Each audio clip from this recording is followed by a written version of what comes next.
Dear friends, आप सबका welcome है, स्वागत है वेब स्टडी केयर में। तो फ्रेंड्स, ये हमारा सीटेट का PYQ का सीरीज़ चल रहा है, जैसा कि आप सभी लोगों को पता है। और फ्रेंड्स, 16 दिसंबर का पेपर हम लोगों ने कर लिया है, मैथ्स CDP EVS। और ये हमारा 20 दिसंबर का पेपर 2021 में जो हुआ था उसका दोस्तों है, जिसमें CDP मैं कर चुकी हूँ। 20 दिसंबर 2021 में जो एग्ज़ाम हुआ था, ऑनलाइन पेपर जो हुआ था, उसमें CDP मैं कर चुकी हूँ। और आज के सेशन में 30 मार्क्स के हम मैथमेटिक्स करेंगे। तो दोस्तों, ये हमारा पेपर 1 का सीरीज चल रहा है, जैसा कि आप सभी लोग थंबनेल में भी देख चुके होंगे। चलिए फ्रेंड्स, इस सेशन को स्टार्ट करते हैं। देखिए, हमारा 31 यानी कि मैथमेटिक्स में दोस्तों 31 से क्वेश्चन स्टार्ट होता है पेपर 1 में। 30 CDP जो हम कर चुके हैं, उस वीडियो को आप नहीं देखे हैं तो प्लीज़ आप जाकर देख लीजिए। अब हम देखते हैं दोस्तों 31 में जो हमारा फर्स्ट क्वेश्चन है वो यहाँ पर है कि एक विभाजन के प्रश्न में भाजक भागफल का 5 गुना है और शेषफल का 4 गुना है। यदि शेषफल 5 है तो भाज्य क्या होगा। अब यहाँ पर फ्रेंड्स आपको समझना है, हम लोग क्योंकि केवल आंसर नहीं देखेंगे, समझते हुए चलेंगे। फ्रेंड्स, भाजक किसको बोलते हैं? देखिए, ये होता है भाजक, थोड़ा सा मैं आप लोगों को बता दूं, और ये होता है भाज, ठीक है, और ये होता है फ्रेंड्स भागफल। ओके, अब यहाँ पर फ्रेंड्स आप देखेंगे नीचे जो बच जाता है उसको बोलते हैं शेष। और यहाँ पर जो क्वेश्चन पूछा जा रहा है वो बोला जा रहा है कि जो भाजक है, यानी ये भाजक है, वो भागफल का 5 गुना है और शेषफल का 4 गुना है। लेकिन शेषफल यहाँ दिया है 5। अगर मान लीजिए ये 5 शेषफल दे दिया तो शेषफल का कितना है? 4 गुना। मीन्स कि ये भाजक जो है 20 होगा। 5 का 4 गुना कितना हो जाएगा? 20 हो जाएगा। यहाँ पर भागफल का कह रहा है 5 गुना, तो भागफल आप बताइए कितना होना चाहिए कि उसका 5 गुना 20 हो जाए। ये आप सोचिए, भागफल यहाँ पर क्या होना चाहिए कि उसका 5 गुना 20 हो, तो 4 होना चाहिए, क्योंकि 4 का 5 गुना कितना हो जाएगा? 20 हो जाएगा। तो फ्रेंड्स, यहाँ पर भागफल निकल गया, भाजक निकल गया और शेषफल तो दिया हुआ था, हमें भाज्य पता करना था। तो भाज्य का फॉर्मूला क्या होता है? यानी कि भाज्य का जो फॉर्मूला होता है, भाजक इंटू भागफल प्लस शेष, यही फार्मूला होता है ना। तो फ्रेंड्स, यहाँ पर इंटू करा दीजिए, 4 × 20 80 या प्लस 5 कितना हो जाएगा? 85। तो ये आपका ऑप्शन हो जाएगा 2, ठीक है। अब नेक्स्ट देखते हैं। नेक्स्ट जो हमारा क्वेश्चन है फ्रेंड्स, ये है कि 5 क्रमागत संख्याओं में दूसरी संख्या 49 है। अब देखिए, यहाँ पर कह रहा है क्रमागत यानी क्रम से, तो मैं मान लेती हूँ ये 5 संख्या मुझे नहीं मालूम है, तो मैं मान लेती हूँ एक x है और दूसरा क्या है? x + 1 है। क्योंकि जैसे मान लीजिए एक 3 है, तो 3 के बाद सीरियल नंबर में हम देखेंगे तो क्या आएगा? 4, यानी इसमें एक क्या हो रहा है? ऐड हो रहा है।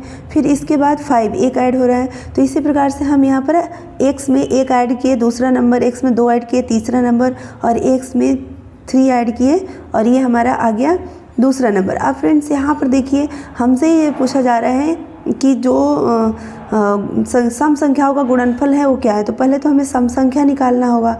अब फ्रेंड्स, यहाँ पर देखते हैं जो हमारा 5 संख्या है वो तो यहाँ पर निकल गया, 1 2 3 4 5, बट दूसरी संख्या 49 है। तो दूसरी संख्या देखिए क्या है? x + 1 है, और ये दिया कितना है? 49। तो x का वैल्यू कितना हो जाएगा? 48 है ना। 1 इधर जाएगा, माइनस हो जाएगा 48। अब ये x का वैल्यू जब आपका निकल गया तो पांचों संख्या आपको मालूम चल गया, ये 48 हो गया, तो ये 49 हो जाएगा, ये 50, 51, 52। अब फ्रेंड्स, यहाँ पर देखते हैं, देखिए 48, 49, 50, 51, 52, ठीक है। ये 5 हमारा क्रमागत संख्या निकल कर आ गया। अब यहाँ पर पूछ रहा है सम संख्याओं का गुणनफल। तो सम संख्या देखिए 48 है, 50 है और 52 है।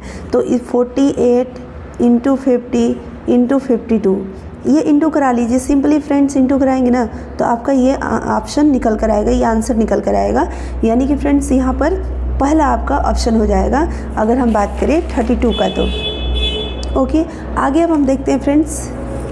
नेक्स्ट जो हमारा क्वेश्चन है वो यहाँ पर है। नेक्स्ट क्वेश्चन आप देख सकते हैं, यहाँ पर फ्रेंड्स दिया गया है कि एक वर्ग है जिसका क्षेत्रफल कितना है? 121। देखिए, वर्ग का जो क्षेत्रफल होता है वो a² होता है और इसका वैल्यू दिया है 121। तो यहाँ से आप a निकाल सकते हैं, a हो जाएगा 121। तो a का वैल्यू निकल कर आ जाएगा 11 सेंटीमीटर।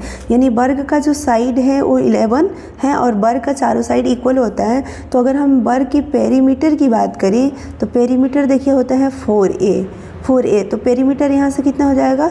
4 × 11 यानी कि 4 सेंटीमीटर, यानी तार की लंबाई निकल गई। तार की टोटल लंबाई कितनी है 44, यानी कि जो पेरीमीटर होता है वही तार की लंबाई होता है, तो 44 सेंटीमीटर। अब इसी तार से फिर क्या बना दिया जा रहा है, आयत। तो आयत का भी जो हमारा पेरीमीटर होगा वो कितना होगा, वो दोस्तों 44 ही होगा, क्योंकि तार की लंबाई तो उतनी ही है ना, तो 44 ही होगा। तो यहाँ पर देखिए फ्रेंड्स, ये होता है पेरीमीटर का फॉर्मूला रेक्टेंगल का, 2l + b = 44। यहाँ से 2 ये कट जाएगा तो ये 22 आ जाएगा। एल का वैल्यू फ्रेंड्स यहाँ पर नहीं दिया गया है, बट चौड़ाई का वैल्यू देखिए 8 सेंटीमीटर दिया है, तो l + 8 = 22। तो यहाँ से आप एल निकाल सकते हैं, 22 - 8 करेंगे तो यहाँ आंसर निकल कर आएगा 14, यानी कि आपका 4 ऑप्शन हो जाएगा। आगे हम बात करते हैं फ्रेंड्स 34।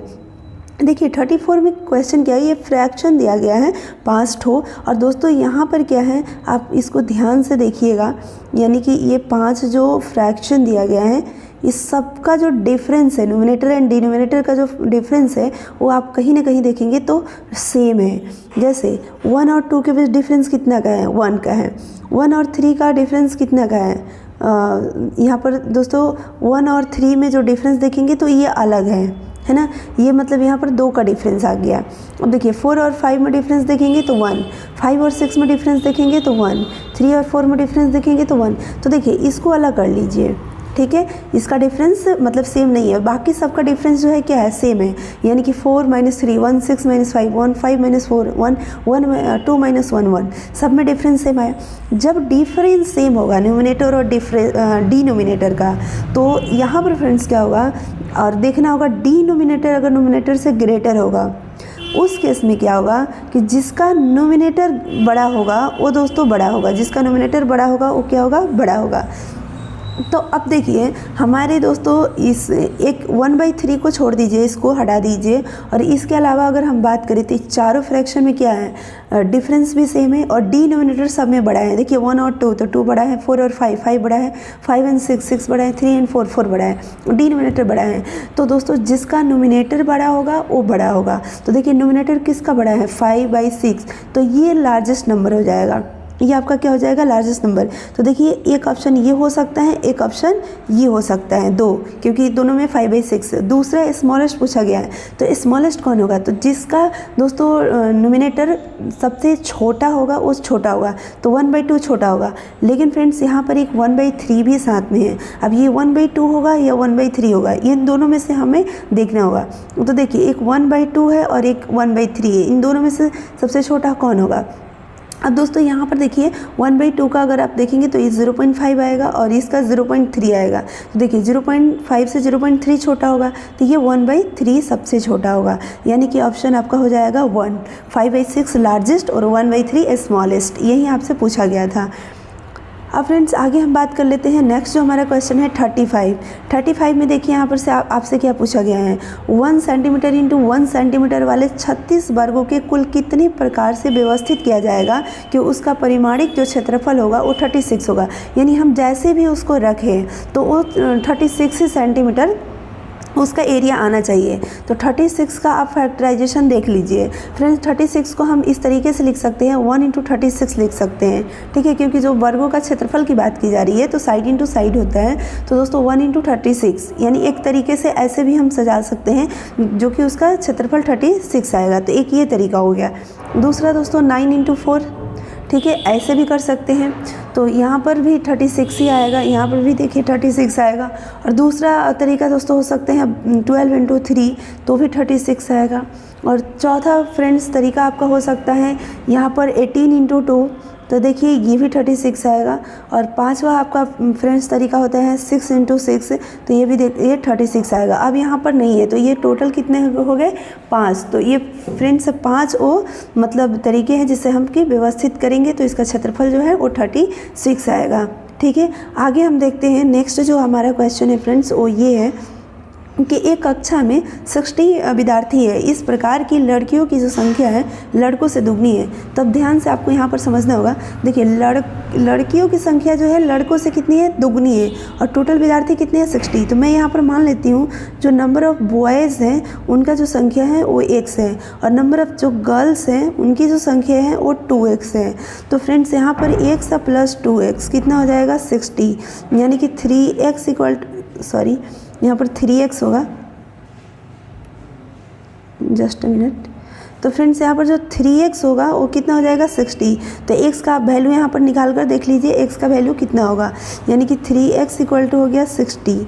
तो ये आपका x का वैल्यू कितना हो गया 20, यानी कि नंबर ऑफ बॉयज़ हैं 20, टोटल 20 लड़के हैं और टोटल 40 लड़कियाँ हैं, क्योंकि टोटल 60 है ना, तो 20 लड़के हैं तो 40 लड़कियाँ होगी। अब फ्रेंड्स यहाँ पर क्वेश्चन समझिए, अब यहाँ पर कहा जा रहा है कि रोहित का ऊपर से क्रम, जैसे ऐसे लड़के लड़की ऐसे बैठे हुए हैं, ठीक है, ऐसे ऐसे क्रम में बैठे हैं, तो ऊपर से 17वें नंबर पर रोहित है, 17वें नंबर पर रोहित है, मतलब कि इधर जो है वो 16 को और लड़के लड़की मिला करके है और 17वें नंबर पर रोहित है। तब रोहित के आगे और कितने स्टूडेंट होंगे, देखिए टोटल 60 है ना, तो 60 में से फ्रेंड्स 17 आप माइनस कर दीजिए इंक्लूडिंग रोहित। 17वें नंबर पर रोहित है और इनसे पहले 16 को और स्टूडेंट है, तो इधर रोहित के आगे कितने स्टूडेंट टोटल होंगे, रोहित के आगे फ्रेंड्स अब यहाँ पर माइनस करेंगे तो ये 43 आएगा, यानी कि इधर 43 रोहित के आगे, ये तो टॉप से हम बात कर लिए, टॉप से जैसे इधर ऐसे 16 स्टूडेंट हैं और 17वें नंबर पर रोहित है, 18वें 19, इस तरह से दोस्तों 60 तक अगर हम देखेंगे तो रोहित के बाद और 43 स्टूडेंट होंगे। अब ये फ्रेंड्स रोहित के बाद जो 43 स्टूडेंट होंगे ना, तो इसमें से आपसे जो क्वेश्चन पूछा जा रहा है वो पूछा जा रहा है कि रोहित से पहले 9 लड़की है, यानी ये जो 16 गो स्टूडेंट इधर हैं इसमें से 9 गो लड़कियां हैं, कितनी है 9 गो लड़कियां। तो देखिए टोटल लड़कियां तो 40 गो है, तो 9 गो लड़कियां जो हैं वो रोहित से के मतलब कि पहले हो गई, ठीक है। अब रोहित के पहले 9 लड़कियां हो गई, तो लड़कियां बची कितनी, अब देखिए लड़कियां बची कितनी 31 बच गई, तो 31 लड़कियां कितनी होगी रोहित के बाद अब होगी, ठीक है। अब 31 लड़कियां रोहित के बाद होगी, लेकिन टोटल स्टूडेंट कितने होंगे 43 होंगे, क्योंकि टोटल 16 है और 1 से 17 तक तो रोहित और स्टूडेंट हो गए। इसको आप ध्यान से समझिएगा, फिर से मैं इसको समझाना चाहूँगी। फ्रेंड्स जैसे यहाँ पर देखिए कि ये 17 नंबर पर रोहित है, ठीक है, इससे पहले कितने स्टूडेंट हैं 16 हैं और इसमें लड़कियां कितनी हैं 9 हैं, ठीक है। अब लड़कियां कितनी बच गई, देखिए तो टोटल 40 लड़कियां हैं और 20 लड़के हैं, ये तो आपको मैं निकाल कर दिखा दी।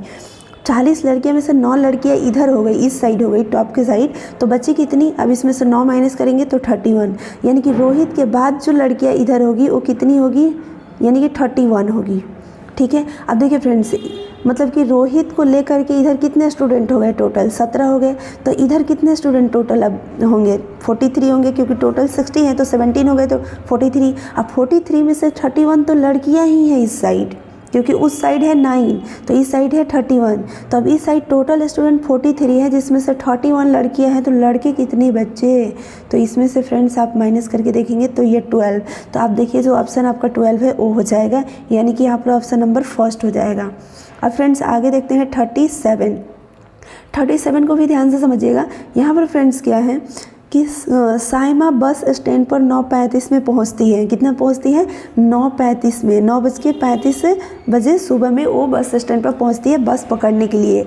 जीनत ने बताया कि उसकी घड़ी के हिसाब से, किसकी घड़ी के हिसाब से, जीनत की घड़ी के हिसाब से पहली बस जो है 9:25 में खुल गई, कितने में खुल गई 9:25 में, लेकिन ये किसकी घड़ी के हिसाब से, जीनत के हिसाब से।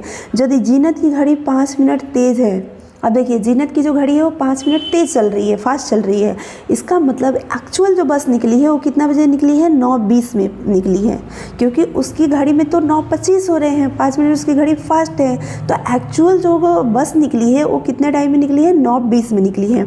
अब बस की जो आवृत्ति है, मतलब कि बस जो है प्रत्येक 20 मिनट पर आती है, तो अब देखिए 9:20 में जो बस निकल गई तो फिर अगले 20 मिनट के बाद कितने बजे बस आएगी, यानी कि 9:40 में आएगी, 9:40 में आएगी। नेक्स्ट जो बस आएगी वो 9:40 में आएगी। अब ये पकड़ने के लिए 9:35 में आई थी, लेकिन बस छूट गई, क्योंकि 9:20 में ही एक्चुअल टाइम 9:20 में पहुंच गई, लेकिन जो जीनत है उसके हिसाब से 9:25 में बस जो है वो निकल गई।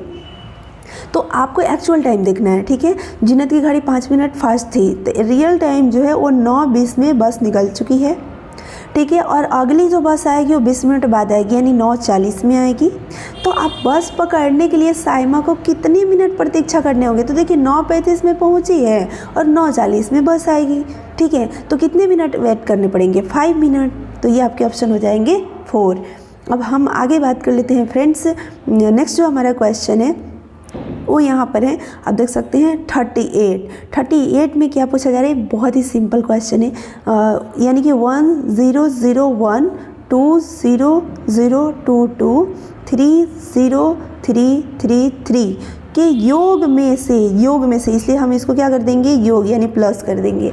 अब इसके योग में से इसको आप जोड़ेंगे तो फ्रेंड्स आप जोड़ कर देख लेंगे, आ जाएगा 60356, ठीक है। ये आपका आ जाएगा 3256, 5 और 3 और 0 2356, ठीक है। तो अब फ्रेंड्स इसमें से, यानी कि इसमें से हम क्या घटाएंगे कि ये आ जाएगा, तो सिंपल सी बात है, इसमें से फ्रेंड्स आप जो आएगा उसी को पहले घटाकर देख लीजिए कि क्या आ रहा है। देखिए यहाँ पर आ जाएगा 16 -9 यानी कि 7 हो जाएगा, 14 6 8 हो जाएगा, ये आपका हो जाएगा 2, ये हो जाएगा 10 - 7 3 और ये हो जाएगा 4 5 - 1, यानी कि फ्रेंड्स देखिए 43287 ये ऑप्शन हो जाएगा। ये घटाने पर, यानी कि इसमें से इसको घटाएंगे तो ये आएगा, ठीक है, 17069 आएगा। ये बिल्कुल सिंपल है। अब चलिए आगे हम देखते हैं फ्रेंड्स 39 में जो हमारा क्वेश्चन है वो क्या है। तो यहाँ पर देखिए विद्यालय की कैंटीन में विभिन्न खाद्य पदार्थों के मूल्य नीचे दिए गए हैं। अब यहाँ पर फ्रेंड्स क्या क्या दिया गया है, यानी कि आपके कॉलेज में, स्कूल में कैंटीन होते हैं ना, तो उसमें से जो यहाँ पर खाने पीने की चीज़ें मिल रही है उसका यहाँ पर प्राइस दिया गया है। अब क्या है कि सुनैना एक समोसा, देखिए एक समोसा खरीदती है तो समोसा का प्राइस कितना है, 5 रुपये। मूंगफली के 2 पैकेट, देखिए मूंगफली के जो पैकेट है वो 6.5 रुपये में है तो 13 रुपये हो गया, और ये 5 रुपया, क्योंकि 2 पैकेट खरीदी है ना मूंगफली का, तो 6.5 रुपये 13 रुपये हो गए। एक गुलाब जामुन खरीदती है तो ये कितने हो गए, 7 रुपये हो गए। और एक बोतल नींबू पानी खरीदती है, एक बोतल नींबू पानी का प्राइस कितना है, 11.50 है। कितना है, 11.50 है। इन सबको आप जोड़ दीजिए। यदि कैंटीन के मालिक को 100 रुपये देती है तो 100 रुपये का नोट देती है तो कितनी राशि वापस मिलेगी। अभी इतना सारा सामान खरीदी है, 100 रुपये का नोट दी, तो उसे कितना वापस दुकानदार करेगा, कैंटीन का जो मालिक है कितना रुपये वापस करेगा। तो फ्रेंड्स सबसे पहले देखिए कि कितने का वो सामान खरीदी, तो इसको आप अगर ऐड करके देखेंगे तो यहाँ पर हो जाएगा आपका 11 7 13 5, यानी कि 36.50, ये आपका हो जाएगा 36.5 रुपये। 100 रुपये के नोट दी है तो फ्रेंड्स यहाँ पर आप माइनस करके देख लीजिए कि कितना रुपये वापस होगा, 33.50। अब ये आपको ऑप्शन देखना होगा कि कहाँ पर, ये हमारा 4th ऑप्शन है, तो आपका ऑप्शन हो जाएगा 4th। ओके, नेक्स्ट देखते हैं दोस्तों, क्वेश्चन हमारा है 40। यहाँ पर देखिए क्वेश्चन क्या है कि एक रेलगाड़ी बेंगलुरु से 23:55 घंटे पर चलकर गुवाहाटी 2 जुलाई 2020 को 5:20 में पहुँचती है। फ्रेंड्स यहाँ पर लग रहा है कुछ गड़बड़ है। यहाँ पर देखिए इंग्लिश वाला क्वेश्चन, यहाँ पर 23:55 ऑन 29 जून 2020 को, यानी कि जून को चलती है। कब चलती है ये डेट भी तो मेंशन होना चाहिए, हिंदी वाला में मेंशन नहीं था। तो ये 23:55 में 29 जून को चलती है। अब फ्रेंड्स देखिए यहाँ पर टाइम आंसर नहीं है, बट आप देख लीजिए इंग्लिश वाला क्वेश्चन में दिया गया है 29 जून को चल रही है, ठीक है। 23:55 को हम क्या मान ले, 12 मान लेते हैं, और बाद में ये 5 क्या कर दिए, बढ़ा दिए, मतलब बढ़ा के हम ले रहे हैं, तो बाद में आगे हम उसको मैनेज कर लेंगे, ठीक है। अब फ्रेंड्स यहाँ पर देखिए 29 जून को 12 बजे चल रही है, 30 जून को 12 बजे पहुँचेगी तो कितने घंटे हो जाएंगे, 24 घंटे हो जाएंगे। 1 जुलाई को फ्रेंड्स अगर 12 बजे पहुंचेगी तो कितने घंटे हो जाएंगे, और 24 घंटे हो जाएंगे, यानी 29 जून से 30 जून तक 24 घंटे, 30 जून से 1 जुलाई तक 24 घंटे। लेकिन 2 जुलाई को जो है ये 5:20 में ही पहुंच जाती है, ठीक है, 5:20 में ही पहुंच जाती है।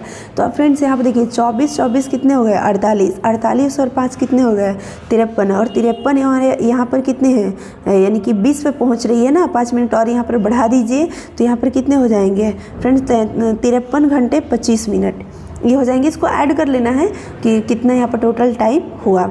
ओके, अब फ्रेंड्स आगे हम देखते हैं यहाँ पर नेक्स्ट जो हमारा क्वेश्चन है वो है 41 में फ्रेंड्स आपसे ये क्वेश्चन पूछा जा रहा है, 3 अंकों की सबसे बड़ी संख्या, ध्यान से समझिएगा, 3 अंकों की सबसे बड़ी संख्या को 2 अंकों की, 3 अंकों की सबसे बड़ी संख्या 999, 2 अंकों की सबसे बड़ी संख्या से, 2 अंकों की सबसे बड़ी संख्या 99 से गुना किया जाता है। अब इसको आप गुना करेंगे, इस गुणनफल को 2 अंकों की सबसे छोटी संख्या विषम संख्या से, सबसे छोटी विषम संख्या से विभाजित किया जाता है।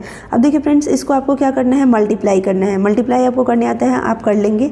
उसके बाद फ्रेंड्स यहाँ पर क्या करना है, मल्टीप्लाई करने के बाद यहाँ पर 2 अंकों की सबसे छोटी विषम संख्या, अब 2 अंकों की जो सबसे छोटी जो संख्या होती है वो क्या होती है, अब फ्रेंड्स देखिए 2 अंकों की जो विषम सबसे छोटी संख्या होगी वो 11 होगी, क्योंकि 10 2 अंकों की ये तो सम संख्या हो गई और सबसे छोटी विषम संख्या होगी 11।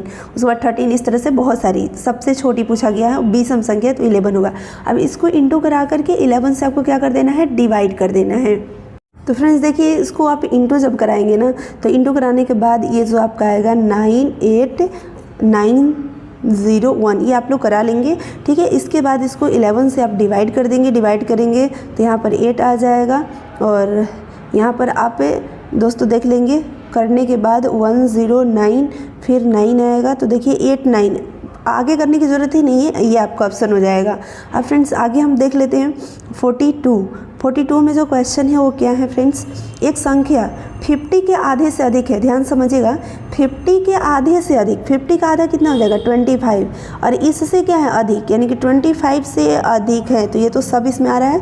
अब देखिए 3 दहाई से अधिक पर 4 दहाई से कम है, यह 3 दहाई से अधिक, 3 दहाई मतलब 30 और 4 दहाई मतलब 40।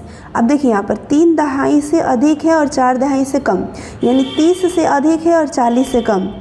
अब देखिए 30 से अधिक, तो ये 28 तो नहीं होगा, ये ऑप्शन तो नहीं होगा, 30 से अधिक में ये नहीं होगा, ये 3 बचा।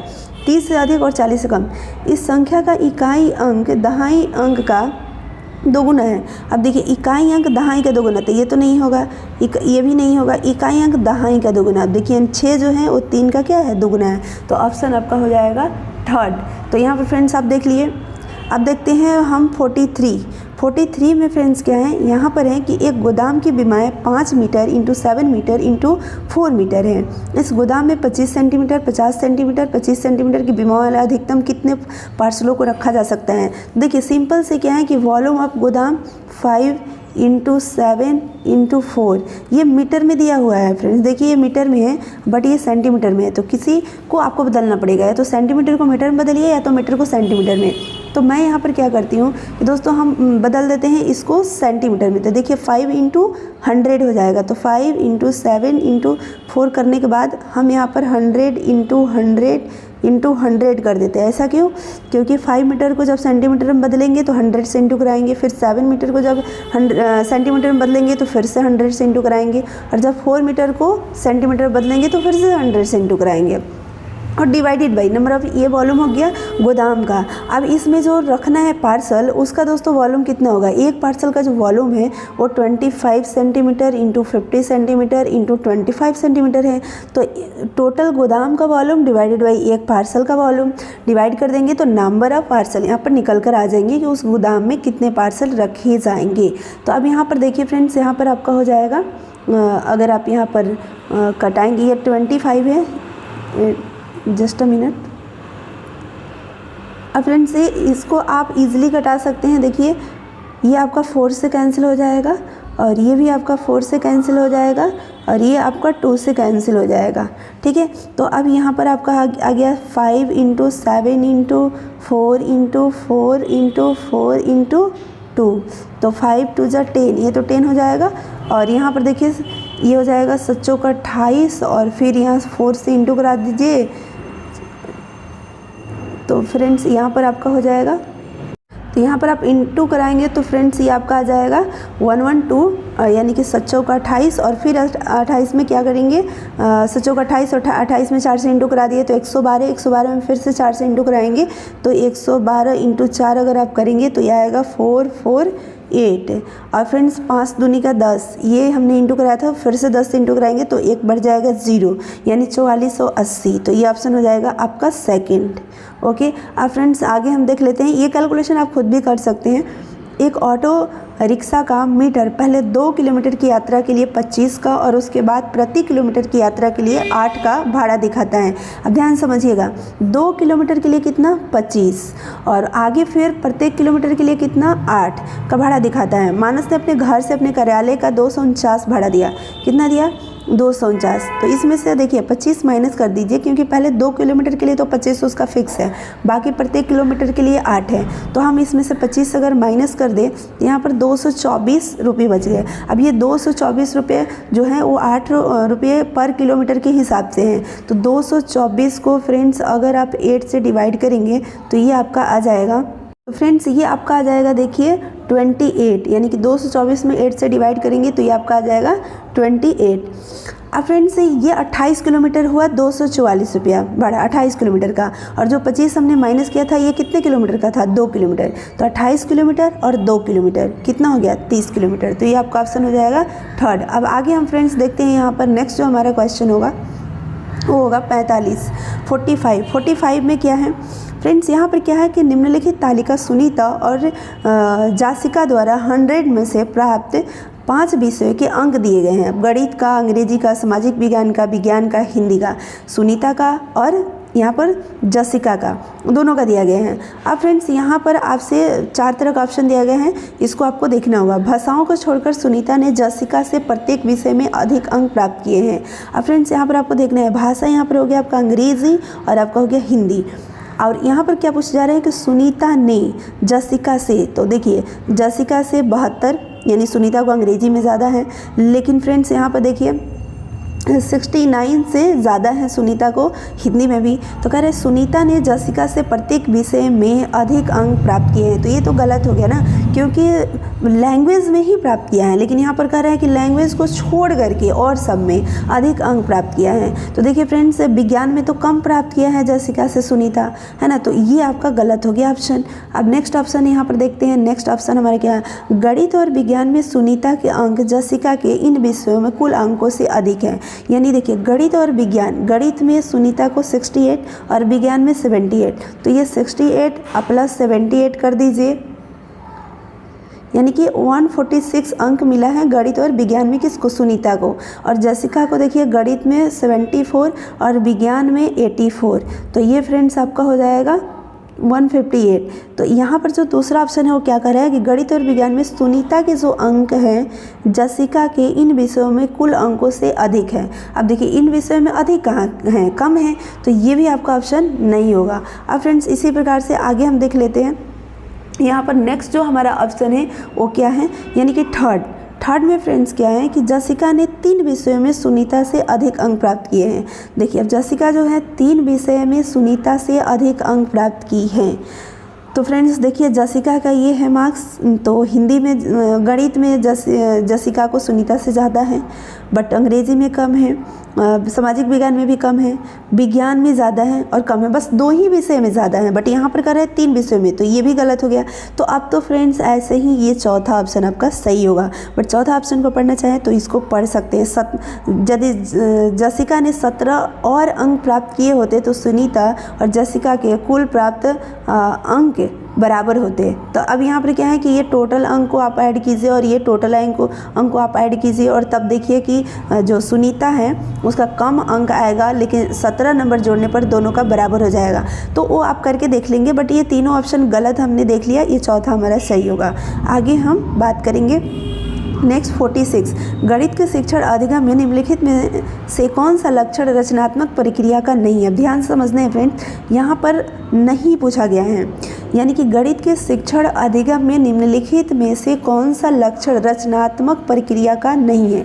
कक्षा प्रारंभ करते समय विद्यार्थियों की प्रारंभिक समझ का आकलन करना, यानी प्रारंभिक समझ उनको क्या मतलब है इसको इवेलुएट करना, ये तो पॉजिटिव है। अंतर्दर्शी हलों को प्रोत्साहित करना, संज्ञानात्मक संघर्ष के लिए अवसर प्रदान करना, समस्या समाधान के लिए निर्धारित तरीके अपनाने को प्रोत्साहन करना। अब देखिए निर्धारित तरीका यानी कि फिक्स है कि इसे मेथड से बच्चों सॉल्व करना है, दूसरा मेथड नहीं अप्लाई करना है, ये गलत है। तो ये गलत है, इसलिए ये सही होगा क्योंकि यहाँ पर गलत पूछा गया है, तो 4 हो जाएगा।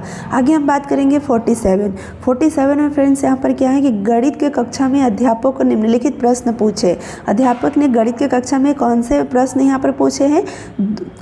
पहला प्रश्न, 2 संख्याएं ज्ञात कीजिए जिनका योग 8 होगा। अब देखिए 2 संख्या जिनका योग 8 होगा, ये प्रश्न पूछा गया। दूसरा प्रश्न क्या पूछा गया बच्चे से कि उस त्रिभुज को खींचिए जिसका परिमाप 50 सेंटीमीटर है, ठीक है। और तीसरा प्रश्न बच्चे से पूछा गया 25 के गुणनखंड क्या होंगे, 25 के फैक्टराइजेशन क्या होंगे। और चौथा प्रश्न बच्चे से पूछा गया परिमाप की परिभाषा दीजिए। अब यहाँ पर जो आपसे दोस्तों क्वेश्चन पूछा जा रहा है वो ये पूछा जा रहा है कि ए और बी मुक्त सिरे वाले प्रश्न हैं, यानी ओपन, और सी और डी बंद सिरे वाले। अब यहाँ पर यही पूछा जा रहा है कि कौन बंद सिरे वाले हैं, कौन मुक्त सिरे वाले। तो सिंपल सा पहले आप इसमें से निकाल लीजिए ताकि ऑप्शन आपको इतना नहीं पढ़ना पड़े। आप इसमें से कौन मुक्त सिरे वाले हैं और कौन बंद सिरे वाले हैं।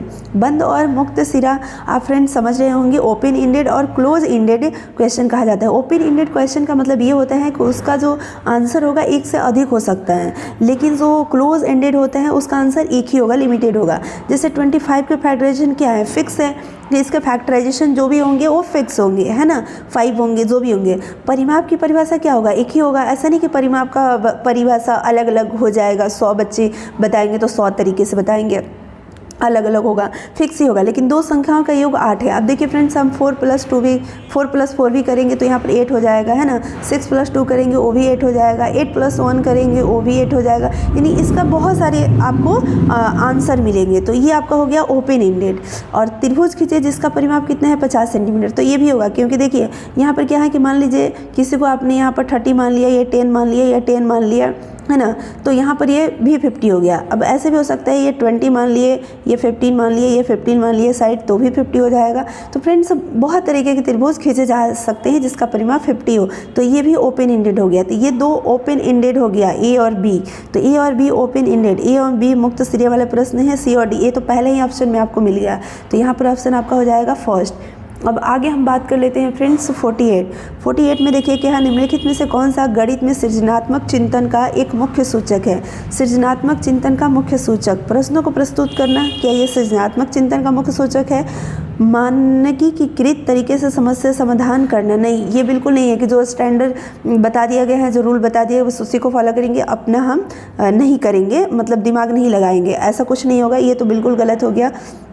अशुद्धि मुक्त परिकलन, अब ऐसा कुछ भी नहीं है कि एकदम गलतियाँ नहीं हो, हम उसके ऊपर फोकस करेंगे कि हमसे एकदम गलतियाँ नहीं हो, तो फ्रेंड्स ऐसा नहीं हो सकता है। ठीक है, सही सूत्रों का स्मरण जहाँ आएगा वहाँ पर आप काट दीजिए, ये नेगेटिव टैग वर्ड है। प्रश्नों को प्रस्तुत करना, तो इसमें से बेस्ट ऑप्शन यही है, तो सेकंड के साथ हम जाएंगे। अब देखते हैं फ्रेंड्स 49 में हमारा जो है वेन हिले की त्रिविम ज्यामिति समझ के अनुसार किस स्तर पर बच्चे की यह स्वीकार करने की संभावना अधिक है कि वर्ग एक आयत भी। अब देखिए फ्रेंड्स, वैन हिले का ज्यामितीय आप लोग समझ पढ़े होंगे कि किस लेवल पर बच्चे के अंदर कौन से समझ विकसित होता है। ये उन्होंने स्टेजेस के अंदर बताया है कि बच्चे किस स्टेज में होंगे तो उनके अंदर कौन सा मतलब कि समझ विकसित होगा, विश्लेषणात्मक, संबंध, निगमन, देशकरण, इस तरह से। तो फ्रेंड्स यहाँ पर ये पूछा जा रहा है कि एक जो वर्ग है ये आयत भी होगा। ठीक है, आयत के आमने सामने के साइड इक्वल होते हैं, वर्ग में भी इक्वल हो जाते हैं क्योंकि इसके ऑल साइड इक्वल, और ये एंगल 90 डिग्री इसमें भी होते हैं। तो ये बच्चे किस स्तर पर रहेगा, देखिए पहले स्तर पर तो केवल देखते हैं, उसके अंदर ऐसा कुछ भी नहीं होगा। दूसरे स्तर पर विश्लेषण और तीसरे स्तर पर संबंध, यानी कि ये वर्ग और आयत में संबंध को वो स्थापित कर पा रहे हैं, तभी वो बता पाएगा कि वर्ग एक आयत भी है। तो ये आपका हो जाएगा थर्ड। ओके, अब हम बात करते हैं फ्रेंड्स 50। निम्नलिखित में से किस को पूर्ण संख्याओं के योग तत्समक के रूप में उल्लेखित किया जाता है। देखिए पूर्ण संख्याओं के योग तत्समक, यहाँ पर आप इंग्लिश का भी पढ़ सकते हैं, यानी कि refer to as additive identity और for whole number, additive identity for whole number. तो यहाँ पर फ्रेंड्स सिंपल सी बात है कि ये आपका हो जाएगा 0, क्योंकि 0 + 0 करेंगे 0 आएगा, 1 + 1 करेंगे मतलब कि 2 आएगा। कोई भी संख्या को उसी संख्या से जोड़ेंगे अधिक आएगा, कोई भी संख्या का ऋणात्मक लेंगे तो फिर भी, जैसे -1 में लेंगे तो -2 आएगा, लेकिन फ्रेंड्स 0 + 0 करेंगे तो 0 आएगा। ठीक है, तो ऑप्शन आ जाएगा 1। अब देखते हैं 51 में क्या है कि निम्नलिखित में से कौन सा या कौन से कथन उचित है। अवलोकन और संबंधों को पहचानने से प्राथमिक कक्षा के विद्यार्थियों द्वारा गणितीय ज्ञान का सृजन किया जा सकता है। तो ये ऑप्शन सही है नहीं, आगे और पढ़ते हैं। गणित का अधिगम एक सामाजिक प्रक्रिया है जिसमें संवाद और वार्ता सम्मिलित है। अब देखिए सामाजिक प्रक्रिया है जिसमें संवाद और वार्ता भी सम्मिलित है। गणित के अधिगम में तर्क वितर्क की महत्वपूर्ण भूमिका है। तो ये देखना है कि कौन सा ज्ञान का सृजन करने में मतलब एक महत्वपूर्ण हमें भूमिका निभाएगा या वो सही कथन है। कक्षा में गणितीय समझ के सृजन में संस्कृति की कोई भूमिका नहीं। देखिए ये गलत है, संस्कृति की भी भूमिका है। तो डी आपका जहाँ जहाँ है गलत हो जाएगा, ये दोनों गलत हो जाएगा। अब बच गया दोस्तों ए बी सी, यानी अब देखिए ए बी तो दोनों में है, अब आपको सी पर विचार करना है कि सी है सही या नहीं। अगर सही नहीं है तो पहला ऑप्शन हो जाएगा और है तो तीसरा ऑप्शन हो जाएगा। गणित की अधिगम में तर्क वितर्क की महत्वपूर्ण भूमिका है, तो ये है कि नहीं फ्रेंड्स। गणित में तर्क वितर्क तो होता ही है, तो ये फ्रेंड्स आपका सी भी सही है, यानी कि ऑप्शन हो जाएगा थर्ड।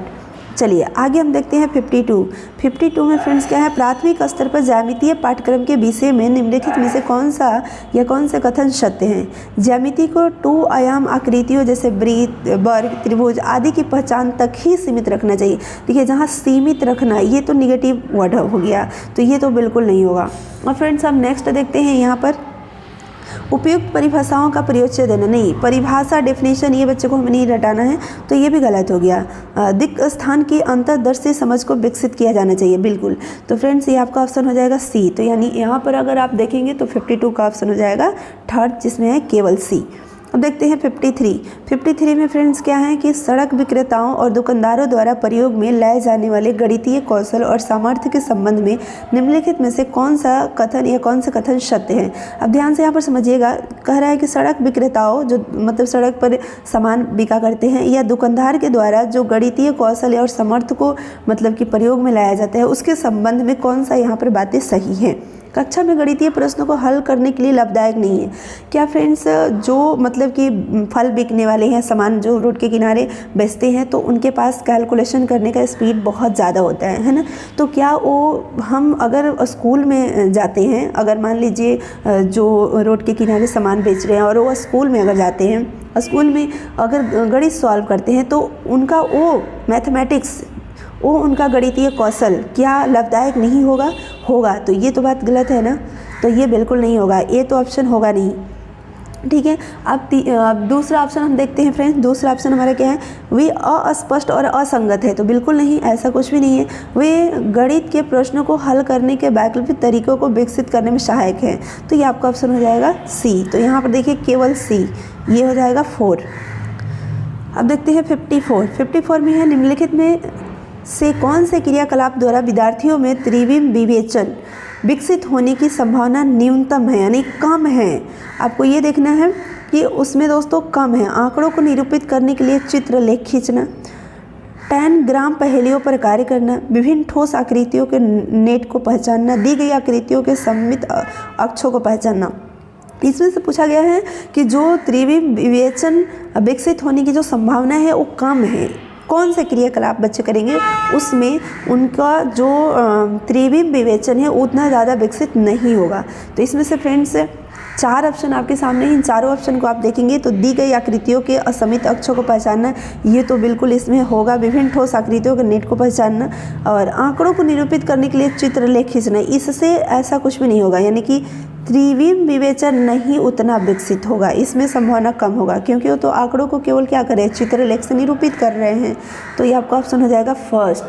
अब आगे हम बढ़ते हैं 55 में फ्रेंड्स क्या है, 3 into 5 के गुणन का परिचय देने के लिए निम्नलिखित में से कौन सी विधि अति उत्तम है। यानी कि 3 into 5 के गुणन का हमें परिचय देना है। कुछ वस्तुओं से 3 into 5 के आयताकार व्यूह की रचना का निर्माण करवाएंगे।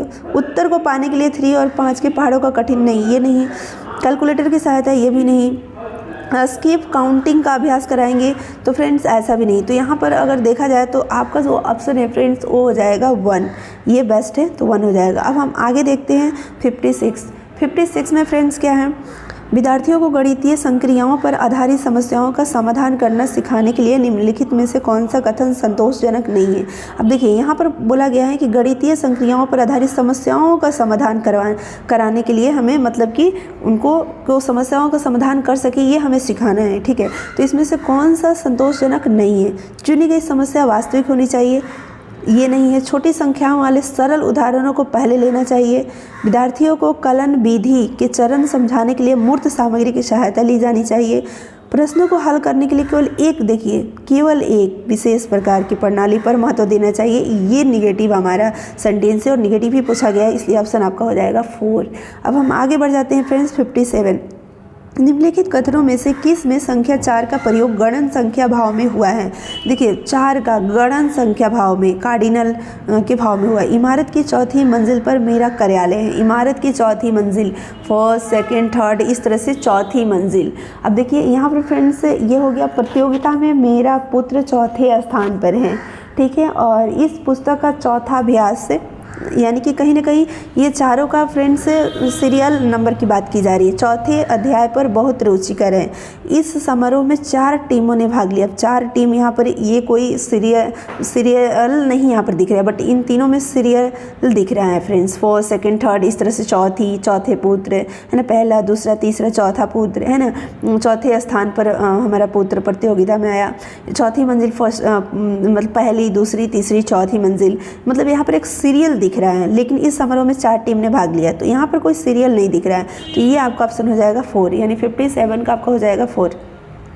अब देख लेते हैं फ्रेंड्स, क्योंकि यहाँ पर भाव का बोध हुआ था। और फ्रेंड्स आगे हमें देखते हैं 58, शुद्ध कथन को पहचानिए। शुद्ध कथन को पहचानना, एक संख्या के दूसरी संख्या से गुना करने पर उसका मान सदैव बढ़ जाता है। फ्रेंड्स ये बात सही है क्या? एक संख्या को दूसरी संख्या से हम गुना करेंगे तो उसका मान बढ़ जाएगा। अब देखिए -1 इंटू -1 करेंगे तो क्या हो जाएगा? 2 हो जाएगा, इसका मान तो बढ़ गया। अब 2 इंटू 0 करेंगे तो क्या हो जाएगा? 0 हो जाएगा, इसका मान तो घट भी गया। अब फ्रेंड्स यहाँ पर क्या हो जाएगा? एक संख्या को दूसरी से विभाजित करने पर उसका मान सदैव कम हो जाता है, ऐसा बिल्कुल नहीं है। अब देखिए -6 को अगर हम डिवाइड करते हैं फ्रेंड्स, मान लीजिए 2 से, तो यहाँ पर क्या आ जाएगा? -3। यहाँ पर घटा थोड़ी, ये तो बढ़ गया। -6 से इसका वैल्यू क्या है? बढ़ गया। -6 से -3 बड़ा होता है। तो ये दोस्तों मतलब कि ज़रूरी नहीं है। एक संख्या को 10 से गुना करने पर उसकी इकाई के स्थान पर सदा शून्य होगा। अब देखिए उसकी इकाई पर सदा शून्य कैसे होगा? ये ज़रूरी नहीं है कि सदा शून्य ही होगा। अब देखिए फ्रेंड्स 2.5 में अगर हम 10 से इंटू करा दें तो ये क्या हो जाएगा? 25 होगा। तो कहाँ शून्य होगा? तो ऐसा ज़रूरी नहीं है। तो ये भी नहीं सही है, ये भी नहीं सही है, ये भी नहीं सही है। गुणनफल भागफल का प्रतिलोम है, ये सही है। गुणनफल जो है भागफल का प्रतिलोम है। कैसे? जैसे मान लीजिए 36 में फ्रेंड्स अगर आप 6 से डिवाइड करेंगे तो 6 आएगा, और फिर 6 इंटू 6 करेंगे तो 36 आएगा। तो ये आपका ऑप्शन हो जाएगा केवल डी, यानी कि 4th ऑप्शन आपका सही हो जाएगा। अब देखते हैं दोस्तों 59 में क्या है? निम्नलिखित में से शुद्ध कथन को पहचानिए। शुद्ध कथन कौन से है?